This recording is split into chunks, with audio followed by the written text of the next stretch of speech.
മുഖത്ത് മൊത്തം അലർജിയാട്ടോ. ഈ വെട്ടത്തിൽ കാണാൻ പറ്റത്തില്ല.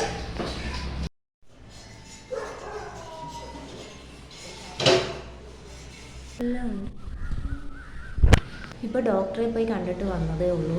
ഡോക്ടർ നോക്കിയിട്ട് പറഞ്ഞു മുഖത്തൊരു ചെറിയ ചുമപ്പ് പോലെ ഉണ്ടെന്ന്. ഇത് നല്ല റെഡ്നെസ്സും ഉണ്ട്, ഒരു കളർ ചേഞ്ച് ഒക്കെ ഉണ്ടെന്ന് ഡോക്ടറും പറഞ്ഞു. ഇതിനു വേണ്ടി ഞാൻ പോയി കണ്ടത് ഹോമിയോപ്പത്തിക് ഡോക്ടറെയാണ് കേട്ടോ. ഞാൻ മിക്കപ്പോഴും ഹോമിയോപ്പതിയാണ് ചെയ്യുന്നത്.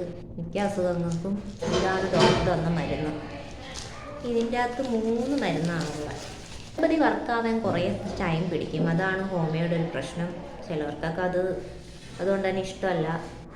പക്ഷെ എനിക്കിഷ്ടമാണ് ഹോമിയോപ്പതി. അതുപോലെ 3 മരുന്നാണ് ഉള്ളത്. ഇതിൽ ഒരെണ്ണം ഇപ്പോൾ ഡോക്ടർ എനിക്ക് തന്നു അവിടെ വെച്ചു. എന്ത് അലർജി ആണെങ്കിലും അങ്ങ് പൊയ്ക്കോളൂ എന്ന് പറഞ്ഞു. പിന്നെ ഇത് മുഖം കഴുകാനുള്ളൊരു മരുന്ന്. അത് ഇന്ന് രാത്രി മാത്രമേ ചെയ്യുന്നുള്ളൂ. യൂസാക്കി കഴിഞ്ഞാൽ നാളെ ഇനി പറയാം എങ്ങനെ ഉണ്ടെന്ന് മുഖത്ത് കുരുക്കളൊക്കെ.